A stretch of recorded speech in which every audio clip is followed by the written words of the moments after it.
Bairiya town के भी आजकल अजीब दिन चल रहे हैं। एक तो बैरूनी तौर से बैरिया के लिए किसी किस्म की कोई अच्छी खबर नहीं आ रही है। ऐसे में अगर बैरिया की अपनी मैनेजमेंट भी इस तरह के अजीब तरह के फैसले करेगी, तो फिर पब्लिक का क्या होगा, इन्वेस्टर का क्या होगा, क्लाइंट का कॉन्फिडेंस बैरिया टाउन के अंदर किस तरह से बहाल होगा। आज के इस दौर के अंदर जहां हम सब देख रहे हैं कि बहरिया टाउन और मलिक रियाज की मुख्तलिफ प्रॉपर्टीज को कॉन्फिस्केट किया जा रहा है। हमने आपको बताया कि 340 प्लॉट उनके डीएचए फेज 3 और डीएचए फेज 4 के अंदर हुकूमत ने कॉन्फिस्केट कर लिए हैं। मलिक रियाज और इनके बेटे अली मलिक और बहरिया टाउन की मुख्तलिफ प्रॉपर्टीज से इवन रेंट कलेक्ट करने के लिए भी गवर्नमेंट ने अपने बंदे लगा दिए हैं। जहां पर इतनी टेंशन, इतनी परेशानी है कि लाहौर में बहरिया ऑर्चर्ड की बत्ती तक काट दी गई है।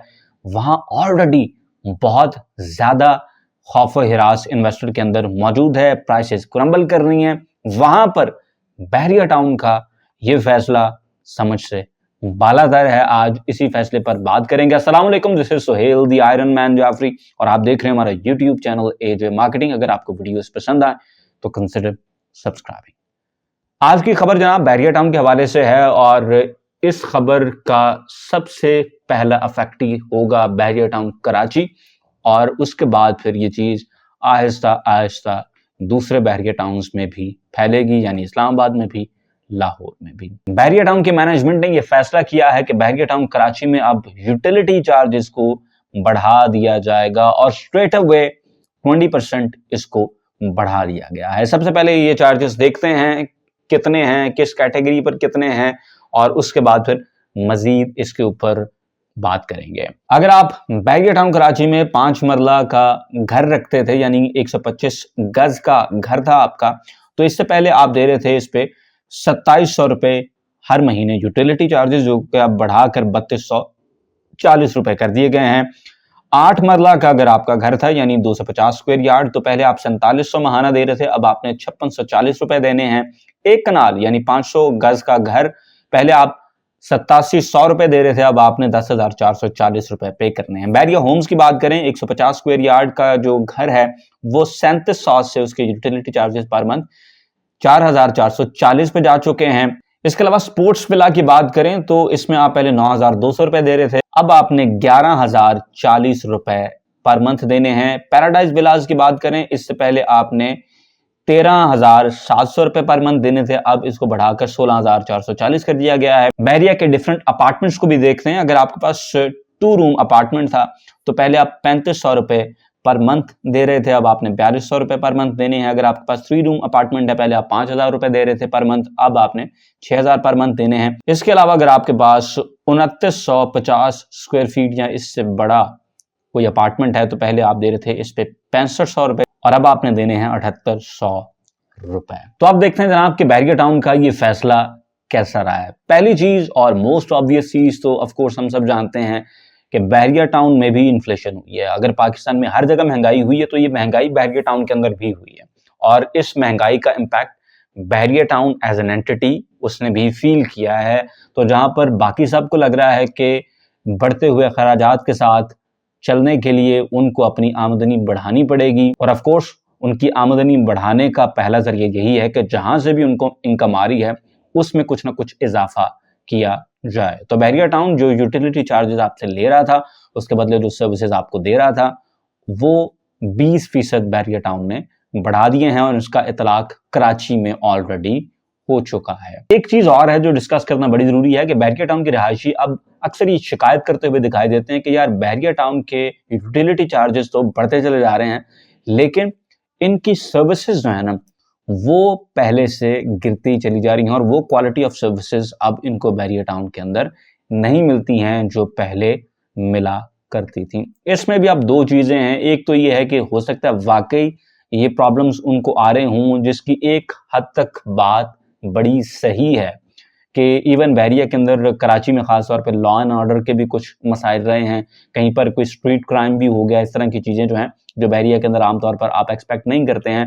पेट्रोलिंग इनकी जानिब से काफ़ी कम हो गई है। बैरिया में आपने देखा होगा कि लोगों की गाड़ियाँ शाड़ियाँ चोरी होने का काम भी बहुत ज़्यादा चल रहा है। तो उस लिहाज से जो सर्विसेज, जो क्वालिटी ऑफ सर्विसेज बैरिया के रहायशी बैरिया से एक्सपेक्ट करते हैं, ऑफ कोर्स उसमें ड्रॉप ज़रूर आया है। अच्छा, दूसरी चीज़ ये भी हो सकती है कि समटाइम्स साइकोलॉजिकली भी आप जिस एनवायरनमेंट के साथ एक दफ़ा ओके हो जाए ना, तो आप थोड़ी देर बाद उसको फॉर ग्रांटेड लेना शुरू कर देते हैं, तो कहीं न कहीं ये इफ़ेक्ट भी ज़रूर होगा। लेकिन ओवरऑल जब भी किसी से बात करें तो वो कहते हैं यार ये जो गाड़ियाँ चोरी होने वाला काम है, ये काफ़ी ज़्यादा है, पेट्रोलिंग कम हो गई है और ओवरऑल क्वालिटी ऑफ सर्विसेज़ के अंदर डिक्लाइन आया है।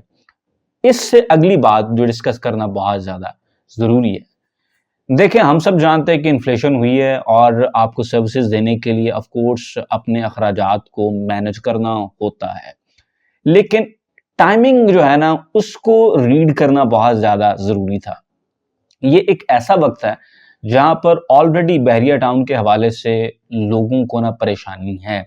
और एक चीज़ याद रखिएगा, प्रोजेक्ट कितना अच्छा हो, सर्विसेज़ कितनी ज़बरदस्त हों, माहौल कितना अच्छा हो, लेकिन अगर इन्वेस्टर का पैसा वहाँ पर डीवैल्यू हो रहा है ना, तो उन्हें दुनिया व माफिया की किसी और चीज़ से सरोकार नहीं रहता है। As long as they are losing money, they don't care कि आपकी सर्विसेज़ कितनी अच्छी हैं, आपका प्रोजेक्ट कितना अच्छा है, आपकी सिक्योरिटी कितनी अच्छी है, पेट्रोलिंग कितनी अच्छी हो रही है, आपको घर में कोई प्रॉब्लम आया तो कितनी जल्दी मैनेजमेंट के लोग आकर उसको डायग्नोज़ करते हैं, कितनी जल्दी उसको फिक्स करते हैं। They damn care about it because they are losing their hard earned cash. तो इस वक़्त वो परेशानी जो क्लाइंट के माइंड के अंदर है, जो इन्वेस्टर के ज़हन के अंदर है, उसके बावजूद अगर आप इस तरह के स्टेप्स लेंगे, तो मज़ीद कॉन्फिडेंस लूज़ करेंगे अपने क्लाइंट्स का और अपने इन्वेस्टर्स का।